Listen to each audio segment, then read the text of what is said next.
The great hall of Meridian Prime Station had never been so quiet, and the silence felt heavier than the void of space itself.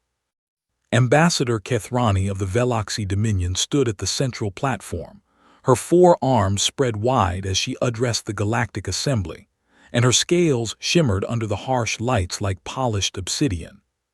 "For 1,000 years," she declared, her voice echoing through the chamber, "humanity has hidden behind this ancient treaty, this covenant of ash, and they have grown fat and lazy while the Veloxy Dominion conquered the stars." She held up the original treaty scroll, the same document that had ended the First Contact War a millennium ago, and with ceremonial contempt she tore it in half. The sound of ripping paper seemed impossibly loud. "The Dominion commands 80,000 warships," Kethrani continued, her eyes scanning the human delegation with obvious disgust, "and we have brought 17 species under our rule while humanity played with their farms and their art and their pathetic little trading ships." The human ambassador, a calm woman named Sarah Webb, sat perfectly still and said nothing at all. "You have 1 solar cycle to surrender all 12 of your colonies," Kethrani announced, "or we will burn every human world until nothing remains but ash and memory."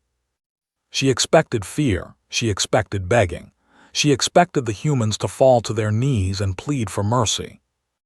Instead, Ambassador Webb simply nodded once, stood up slowly, and walked out of the chamber without a single word. Kethrani felt a small chill run down her spine, but she pushed it aside and told herself it was nothing but human arrogance. Across the 12 human colonies, the declaration of war spread like wildfire through the communication networks, and billions of people heard the Veloxy ultimatum. On Earth, in the great cities of New Shanghai and Neo Berlin and Greater Lagos, people stopped what they were doing and listened to the broadcast. On the farming world of Kepler's Rest, colonists paused in their fields and looked up at the sky. On the mining stations of the asteroid belt, workers set down their tools and gathered around screens. And then something strange happened, something that would have terrified the Veloxy if they had been watching. There was no panic. There were no riots in the streets, no desperate evacuations, no politicians screaming about doom and destruction. Instead, there was only a long collective exhale, as if humanity had been holding its breath for a very long time and could finally let it out. Mothers looked at their children and smiled soft, knowing smiles. Old veterans of simulations and training exercises nodded to each other with grim satisfaction. Young people who had spent their whole lives wondering if the peace would last finally had their answer. In a bunker deep beneath the Swiss Alps, a bunker that appeared on no map and existed in no official record, an old woman named Director Yuki Tanaka sat before a wall of screens and watched the galaxy react to the Veloxy Declaration. She was 97 years old, but her eyes were sharp, and her mind was sharper, and she had spent her entire life preparing for this exact moment. "Director," her assistant said quietly, "the Veloxy fleet is already mobilizing, and our analysts estimate they will reach the outer colonies within 3 weeks." Tanaka nodded slowly and opened a file on her personal terminal, a file marked with the words Prometheus Contingency in bold red letters. This file had been passed down from director to director for 1,000 years, updated and expanded with each generation, and it contained the greatest secret in human history. "Contact all 12 colony governors," Tanaka said calmly, "and tell them to begin Phase 1. "Yes, Director." "Contact the naval command hidden beneath Luna and tell Admiral Santos to wake the fleet." "Yes, Director." "And contact the vault keepers on every world and tell them the time has come." Her assistant hesitated for just a moment before asking, "All of them, Director?" Tanaka turned to look at the young man, and there was something ancient and terrible in her eyes, something that spoke of a species that had learned hard lessons about survival. "All of them," she confirmed, "every single one." Across the 12 colonies, in bunkers and caves and hidden facilities that had been built in secret over the course of centuries, machines began to wake up. On Earth's moon, which the Veloxi believed to be a simple natural satellite, massive doors that had not opened in 500 years began to grind apart, and lights flickered on in chambers the size of cities. On Kepler's Rest, the peaceful farming world, the mountains themselves began to shift as continental-scale weapon systems powered up for the first time since their construction.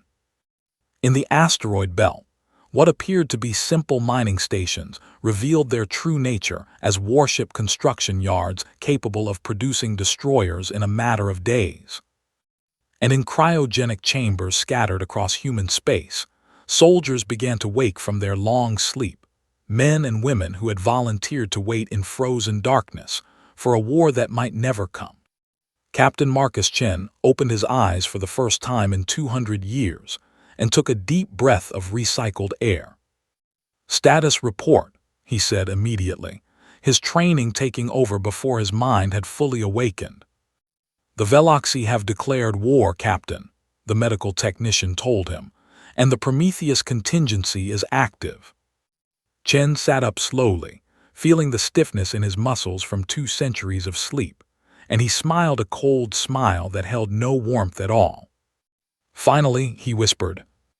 Around him, his crew was waking up as well, 47 men and women who had posed as simple merchant sailors for decades before entering cryosleep, and every single one of them was a trained killer, with centuries of combat simulations burned into their minds. Director Tanaka appeared on every screen across human space, her ancient face calm and composed as she addressed her species. "My fellow humans," she began, "for 1,000 years we have kept the peace, and for 1,000 years we have smiled and traded and pretended to be harmless, and now the Veloxi have mistaken our kindness for weakness." She paused and let the words sink in. "They believe we have forgotten how to fight," she continued, "but we have never forgotten anything, because humans have long memories and even longer patience." Her eyes seemed to look directly at every person watching, and her voice grew hard as steel. "The Veloxi have chosen war," Director Tanaka declared, "and we will give them one they will never forget." Deep in the heart of the moon, engines that could move worlds hummed to life. The 1,000-year peace was over, and humanity was finally ready. High Commander Vorshin stood on the bridge of his flagship, the Dominant Will, and watched his scouts' reports with growing confusion. "This cannot be correct," he growled, his claws tapping against the command console in frustration. "The reports are verified, High Commander," his tactical officer replied nervously. "Human commercial vessels are returning to their ports in orderly fashion, and there are no signs of military mobilization on any frequency we can detect." Vorshin had expected chaos when the war declaration reached human space, and he had expected terrified refugees fleeing toward the galactic rim, desperate governments begging for mercy, and military forces scrambling in hopeless panic. Instead, his scouts reported that humans were simply going about their daily lives as if nothing had happened. Farmers were still farming, traders were still trading, and children were still going to school. "They do not understand," Vorshin decided with a dismissive wave of his upper arms. 1,000 years of peace has made them forget what war truly means, and they cannot comprehend the destruction that is coming for them. His officers nodded in agreement, and the Veloxi fleet continued its advance toward human space with absolute confidence in their coming victory. They had no idea how wrong they were.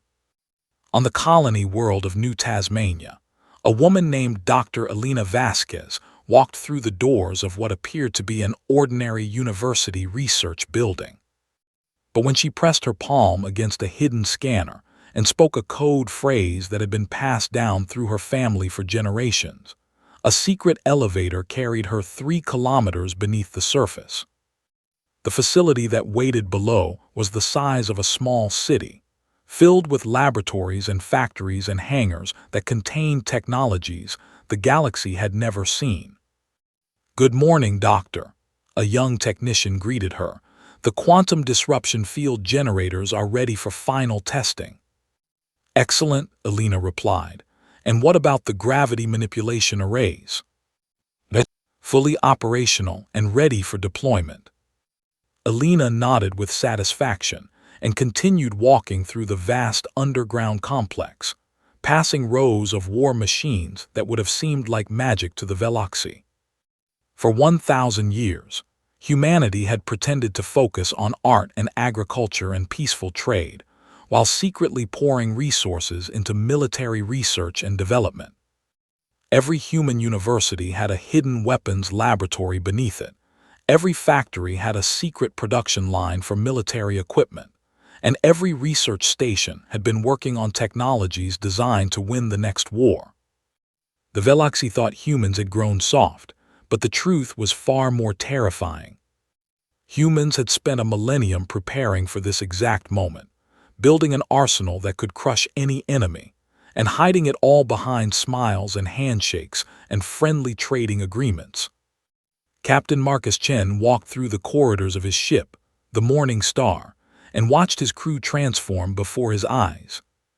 The 47 people who had posed as simple merchant sailors for decades before cryosleep were now moving with military precision, and their friendly civilian personalities had been replaced by cold professional efficiency.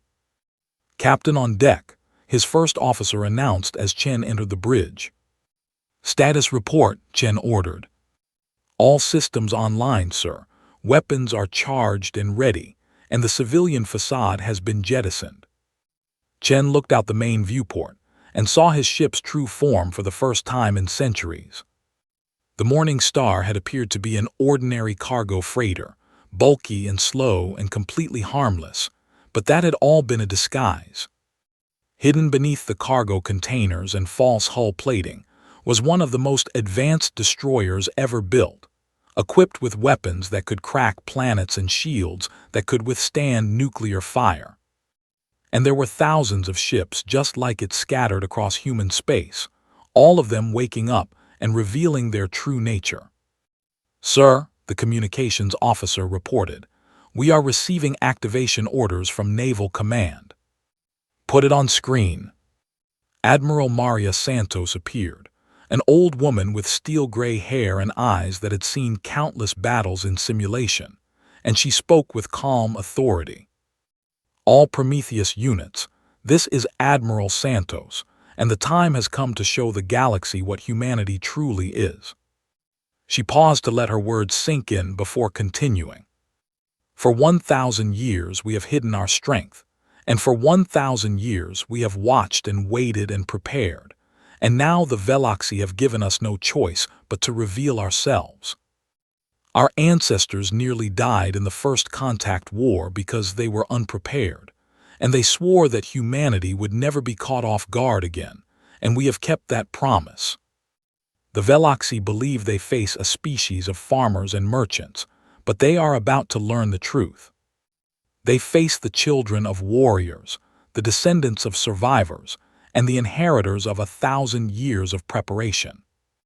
Admiral Santos smiled, and it was not a kind smile at all. "Show them no mercy," she commanded, "because they would show us none." Across human space, the Great Awakening continued. On Earth's moon, massive hangar doors opened to reveal a fleet of warships that had been built in secret over the course of centuries, and their engines roared to life with enough power to shake the lunar surface. In the asteroid belt, mining stations split apart to reveal the shipyards hidden inside, and construction drones swarmed out to begin building even more weapons of war. On the colony worlds, mountains opened up and oceans parted and deserts cracked to expose the vaults, vast underground fortresses filled with armies and weapons, and everything humanity needed to fight a galactic war. The Veloxi had expected to find a sleeping prey species, soft and helpless and ready for conquest. Instead, they had awakened something ancient and terrible, something that had been waiting in the darkness for 1,000 years. Director Tanaka watched the awakening from her command center and felt a complex mix of emotions. Pride in her species for maintaining the secret for so long, sadness that the peace had finally ended, and cold determination to ensure that humanity survived no matter the cost. Director, her assistant reported, all vaults are now active, and fleet assembly is proceeding ahead of schedule. Good, Tanaka replied. And what is the current estimate of our total military strength? The assistant checked his screens and swallowed nervously before answering. 14,000 capital ships, 8 million autonomous combat drones, 200,000 fighter craft, and approximately 90 million ground troops either active or in final stages of awakening. Tanaka nodded slowly, remembering the Veloxi boast about their 80,000 warships. The aliens had no idea that they were outnumbered in every way that mattered, and they had no idea that human technology had advanced far beyond anything they could imagine. Send a message to High Commander Vorshin, she ordered, and tell him exactly what he is facing. Director, are you sure that is wise? Tanaka turned to look at her assistant with ancient eyes that held 1,000 years of preparation and patience. He deserves to know the truth before he dies, she said simply. Every warrior deserves that much. The message was sent, and the galaxy held its breath. The real war was about to begin. High Commander Vorshin read the human message 3 times, and each time he felt his confidence crumble a little more. This must be a bluff, he said to his officers, but his voice lacked the certainty it had held just days ago. High Commander, his tactical officer said carefully, our long-range sensors are detecting massive energy signatures from human space, and the readings are unlike anything in our database. Show me. The main display flickered to life with sensor data, and Vorshin felt his heart freeze in his chest. Where there had been nothing but empty space and harmless colony worlds, there were now thousands upon thousands of energy signatures, each one indicating a warship of terrifying power. That cannot be right, another officer whispered. They told us humans had only 200 patrol ships. But the sensors did not lie, and with each passing hour more human ships emerged from hiding places that the Veloxi had never suspected existed. Vorshin gripped his command console so hard that his claws left marks in the metal. We continue the advance, he ordered, forcing strength into his voice. The Dominion does not retreat from inferior species.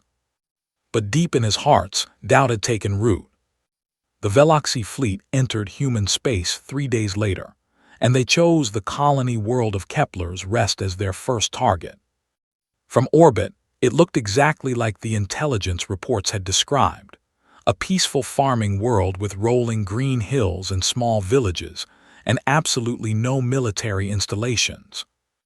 Pathetic, Vorshin sneered, trying to rebuild his shattered confidence. Begin the orbital bombardment. His weapons officers acknowledged the order, and the first wave of plasma fire streaked toward the planet's surface. And then the impossible happened. The mountains moved.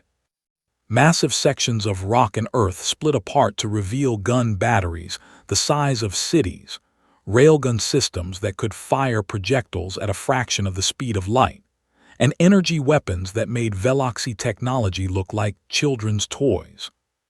The first volley of human counterfire tore through the Veloxi formation, like a blade through paper. 3,000 Veloxi ships died in 11 minutes, vaporized by weapons they could not see coming and could not hope to stop. Retreat, Vorshin screamed, all ships retreat.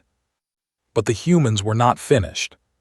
From behind the moon of Kepler's Rest, a human fleet emerged, hundreds of warships that seemed to materialize from nothing, and they moved with speed and precision that should have been impossible. Captain Marcus Chen sat in his command chair aboard the Morning Star and watched the Veloxi flee with cold satisfaction. Pursuit course, he ordered, and target their command ships first. Aye, Captain. The Morning Star accelerated to speeds that would have torn a Veloxy ship apart, its advanced engines bending space itself to achieve impossible velocity. Within minutes, Chen's squadron had caught the retreating enemy, and the slaughter began in earnest. Veloxy ships tried to return fire, but their weapons splashed harmlessly against human shields, and their attempts to maneuver were predicted and countered before they could even begin. The humans fought with terrifying efficiency, every shot precise, every movement calculated, as if they had practiced this battle 1,000,000 times before. Which they had. For 1,000 years. Human soldiers had trained in simulations based on every possible Veloxy tactic, and they knew their enemy better than the enemy knew itself. "High Commander," a panicked voice shouted over the communication channel, "the 7th Division is gone, completely destroyed in less than 4 minutes. The 12th Division is taking heavy losses. We cannot penetrate their shields." Vorshin listened to his fleet dying around him, and for the first time in his long military career, he felt true fear. "Fall back to the rally point," he commanded. "All surviving ships fall back immediately." The remnants of his fleet fled from Kepler's Rest, leaving behind the burning wreckage of 3,000 warships and the bodies of millions of Veloxy warriors. And on the planet's surface, the massive gun batteries slowly retracted back into the mountains as if nothing had happened. Director Tanaka received the battle report in her command center and nodded with grim satisfaction. "Casualties?" she asked. 17 ships damaged, none destroyed," her assistant reported, "and ground forces report 0 fatalities." "Good, but this is only the beginning." She turned to her strategic display, which showed the positions of both human and Veloxy forces across the galaxy. The Veloxy still have over 70,000 ships, and they will not surrender after a single defeat. "What are your orders, Director?" Tanaka studied the display for a long moment, considering options that had been planned and refined over generations. "We do not wait for them to attack again," she decided. "We take the war to them." "You mean to invade Veloxy space?" "I mean to end this war so completely that no one will ever threaten humanity again." She began issuing orders with rapid efficiency. "Admiral Santos will take the First Fleet and strike at their forward bases. Admiral Chen will take the Second Fleet and liberate the species they have conquered, and I will personally oversee the assault on Velox Prime." Her assistant stared at her in shock. "You intend to attack their homeworld, Director?" "I intend to give them a choice," Tanaka replied, her voice hard as diamond, "surrender or extinction. They will never surrender their homeworld without a fight." "I know," Tanaka said simply, "but they will surrender after they see what happens when they fight." Across human space, the great fleets assembled for the counteroffensive, 14,000 warships forming into battle groups that would strike at the heart of the Veloxy Dominion. Captain Chen received his orders and smiled as he read them. "Set course for the Veloran cluster," he told his helmsman, "and inform the fleet that we are going to free some slaves." "Aye, Captain." The Morning Star turned toward Veloxy space, followed by hundreds of sister ships, and the hunt began. High Commander Vorshin sat alone in his quarters aboard the Dominant Will, staring at the casualty reports and trying to understand what had gone wrong. His fleet had been the pride of the Dominion, 80,000 ships crewed by the finest warriors in the galaxy, and in a single engagement he had lost nearly 4% of his forces, without inflicting a single confirmed kill on the enemy. "How is this possible?" he whispered to himself. "How could they hide so much strength for so long?" But deep down, he already knew the answer. The humans had never forgotten the First Contact War. They had never forgiven the Veloxy for nearly destroying them, and they had spent 1,000 years making sure it would never happen again. Vorshin had awakened something terrible, and now he would have to face the consequences. A communication alert chimed, and he answered it to find a human face on his screen. "Hi, Commander Vorshin," Captain Marcus Chen said calmly. "I wanted you to know that your forward bases in the Veloran cluster have been destroyed, and the 17 species you conquered are now under human protection." "You dare?" "I dare everything," Chen interrupted, "because you gave us no choice." The screen went dark, and Vorshin realized with horrible clarity that the war had only just begun. And humanity was just getting started. The human counteroffensive struck the Veloxy Dominion like a hammer blow from an angry god, and within 2 weeks, the greatest military power in the galaxy was fighting for its very survival. Admiral Maria Santos led the first fleet against the Veloxy forward bases, and she showed no mercy to the enemy who had threatened her species with extinction. "Target the military installations only," she commanded from her flagship, the Terra's Vengeance. "Civilian populations are to be evacuated, not destroyed." Her officers obeyed without question, and the human fleet moved through Veloxy space with surgical precision, destroying shipyards and weapons factories while carefully avoiding civilian centers. This confused the Veloxy commanders, who could not understand why an enemy would spare non-combatants when total destruction was within their grasp. But Admiral Santos understood something the Veloxy had never learned, that true victory came not from killing every enemy but from breaking their will to fight. Meanwhile, Captain Marcus Chen led his squadron into the Veloran cluster, where 17 conquered species had suffered under Veloxy rule for centuries. The first world they liberated was Thessar IV, home to a gentle species called the Thessari, who had been forced to work in Veloxy mining operations for 300 years. Chen's ships destroyed the Veloxy garrison in less than an hour, and then he did something that shocked the galaxy. He landed his marines not to conquer but to help. Human soldiers distributed food and medicine to the starving Thessari. Human engineers began repairing the damage the Veloxy had done, and human diplomats offered alliance rather than subjugation. "Why do you help us?" an old Thessari leader asked Chen with tears in his eyes. "We have nothing to offer you." Chen knelt down to look the alien in the eyes and spoke with genuine warmth. "You offer us friendship," he replied, "and that is worth more than any resource in the galaxy." Word of the human liberation spread quickly through the conquered worlds, and soon species that had lived in terror for generations began to hope again. One by one, the 17 worlds rose up against their Veloxy oppressors, and one by one, human fleets arrived to support them.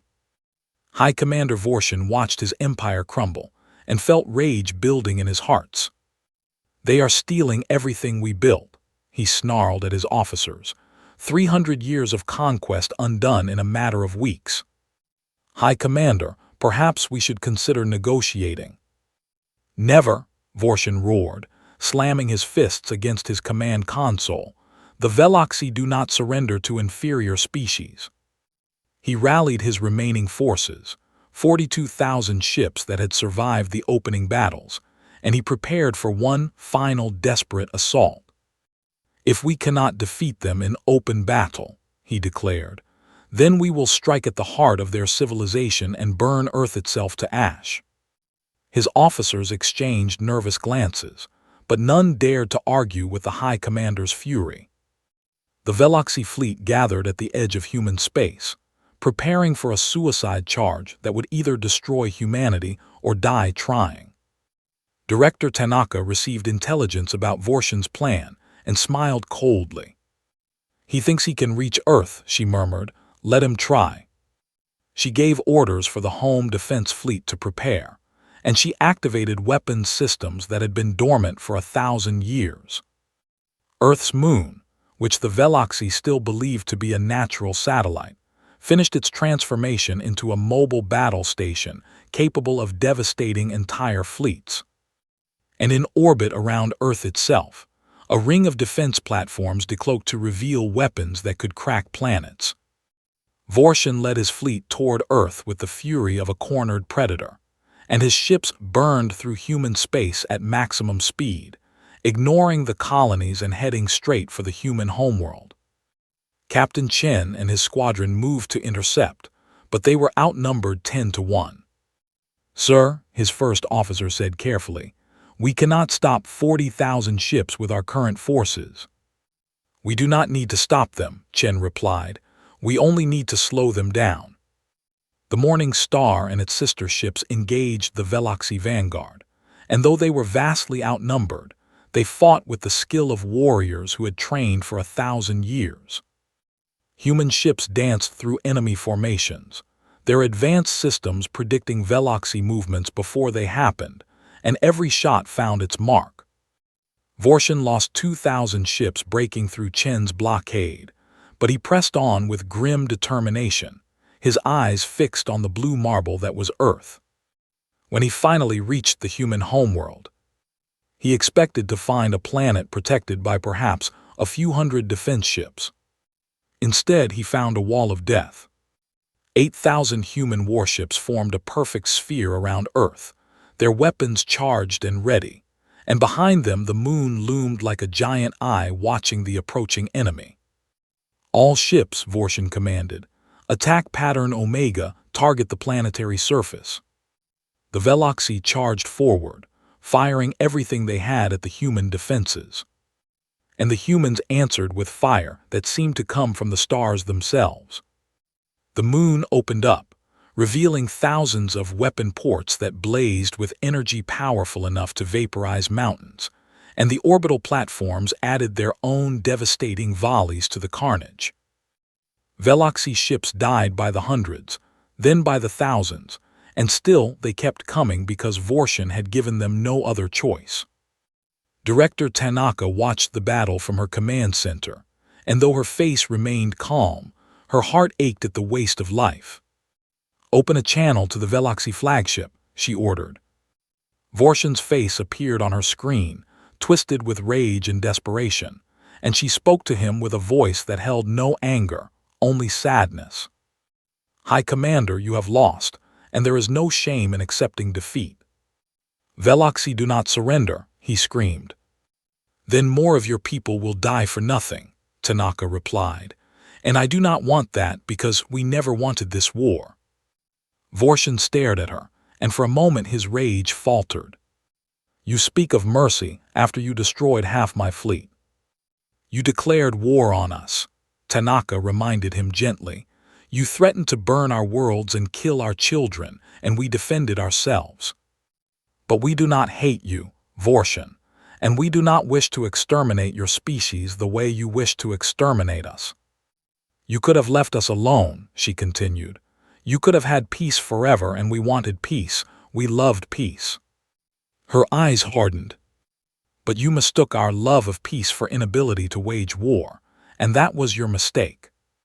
Vorshin looked at the carnage around him, his fleet reduced from 40,000 to barely 4,000 in less than an hour, and something broke inside him. "What do you want?" he asked, his voice suddenly tired. "I want you to surrender," Tanaka said simply, "and I want you to live so that your people can have a future." Captain Chen's ship moved alongside the dominant will, and his voice joined the conversation. "Your people do not have to die for your pride," Chen added. "Humans remember being nearly wiped out, and we will not do that to you unless you force us to." Vorshin looked at the human fleet surrounding him, millions of weapons pointed at his surviving ships, and he finally understood. Humans did not enjoy war, they did not glorify it, they simply refused to lose one. And if he continued fighting, he would doom his entire species.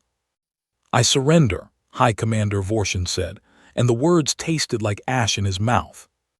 But at least his people would survive. The guns fell silent, and the Battle of Earth came to an end. Humanity had won. The war ended not with a final explosion but with a quiet surrender, and the galaxy watched in amazement as humanity chose mercy over vengeance. High Commander Vorshin expected chains and punishment when he stepped off his shuttle onto Meridian Prime Station, and he expected the humans to parade him through the streets in disgrace before executing him as a war criminal. Instead, Director Yuki Tanaka met him personally and offered him her hand. "Welcome to the peace talks, High Commander," she said simply. Vorshin stared at her hand for a long moment, remembering all the death and destruction, all the Veloxy warriors who had died fighting against these strange, soft-looking creatures. And then he took her hand and shook it, because he had no other choice. The peace negotiations lasted 3 months, and the terms that humanity demanded shocked everyone who heard them. There would be no reparations, no occupation of Veloxy space, no stripping of their military forces, and no demands for territory or resources. Instead, humanity asked for only 3 things. First, the Veloxy would release all conquered species and allow them to govern themselves. Second, the Veloxy would sign a new treaty promising peaceful coexistence with all other species. Third, the Veloxy would join a new alliance called the Terran Conquered, where all member species would be treated as equals. "This makes no sense," Vorshin said during one of the negotiation sessions. "You won the war completely, and you could demand anything you wanted." Director Tanaka smiled that strange, sad smile he had come to know. "We could," she agreed, "but what would that accomplish? If we crushed your species the way you plan to crush ours, we would create hatred that would last for generations, and eventually your descendants would rise up seeking revenge, and there would be another war." "We do not want another war," she continued. "We want a peace that will last forever, and the only way to achieve that is to treat our former enemies as friends." Vorshin could not understand this strange human logic, but he signed the treaty anyway because he had no other option. The 17 conquered species joined the Terran Conquered eagerly, grateful to humanity for their liberation, and eager to build a new future free from Veloxy oppression. Human ships brought food and medicine to worlds that had been stripped of resources. Human engineers helped rebuild shattered infrastructure, and human teachers opened schools where young aliens could learn and grow. Captain Marcus Chen was promoted to admiral after the war, but he did not spend his days commanding fleets. Instead, he was assigned to the reconstruction effort, overseeing the delivery of humanitarian aid to worlds that had suffered under Veloxy rule. Admiral Chen, a young Thessari officer, asked him one day, "Why do your people help us so much when you gain nothing from it?" Chen thought about the question for a long moment before answering. "1,000 years ago, we almost died," he said, "and we learned that strength alone cannot protect you because even the strongest can fall. What truly protects you is having friends who will stand beside you when darkness comes." He looked out at the busy spaceport, where human and alien workers labored side by side. "We are building friends," he explained, "and that is worth more than any weapon we could create." The Galactic Assembly reconvened 1 year after the war ended, and this time the chamber was filled with representatives from 20 different species, all united under the banner of the Terran Conquered. Director Tanaka, now aged 99 but still sharp as ever, addressed the assembly. 1,000 years ago," she began, "humanity nearly died, and we learned hard lessons about survival and strength. We learned that peace is not the absence of weapons," she continued. "Peace is the presence of overwhelming deterrence. We learned that kindness is not weakness, and patience is not fear. And we learned that the best way to defeat an enemy is to turn them into a friend." She looked around the chamber at the faces of so many different species, some former enemies and some newly liberated allies. "To every species watching this broadcast across the galaxy, I offer this message from humanity. We extend our hands in friendship, and we offer to share our technology, our medicine, and our art. We do not seek conquest or empire, and we do not wish to rule over others. But understand this," her voice grew hard, We remember everything and we are always prepared. If you come to us with open hands, you will find us the most generous friends in the galaxy. If you come with weapons, you will find us ready."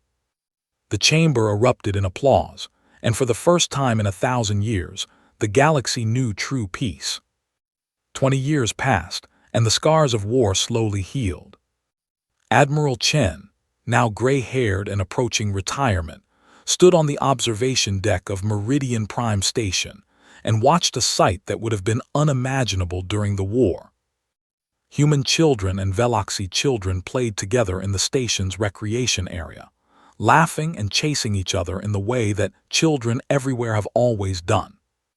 A young Veloxy officer approached him and stood at attention.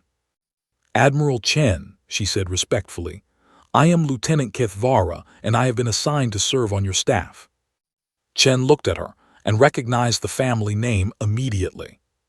"You are related to Ambassador Kithrani," he said, "the one who declared war on us."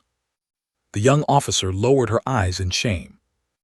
"She was my grandmother," she admitted, "and I understand if you do not want me." "Stop," Chen interrupted gently. "Your grandmother made a terrible mistake, but that was her choice, not yours." He placed a hand on her shoulder. "You are here now, serving alongside humans and working for peace, and that is what matters." The young officer looked up at him with something like hope in her eyes. "Do you truly believe that, Admiral?" Chen smiled and looked back at the playing children. "I believe that every generation has a chance to be better than the last," he said. "And I believe that the children playing down there will never know what it feels like to fear extinction the way our ancestors did. That is what we fought for," he continued. "Not revenge, not glory, but a future where our children can play together without fear."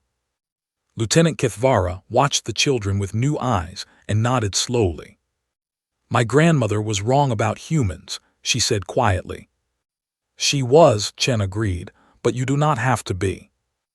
Deep beneath the surface of Earth, the vault still waited in silent darkness, filled with weapons and soldiers ready to wake if humanity ever faced another threat. The factories had returned to producing consumer goods, the warships had disguised themselves again as cargo haulers, and the soldiers had gone back to cryosleep.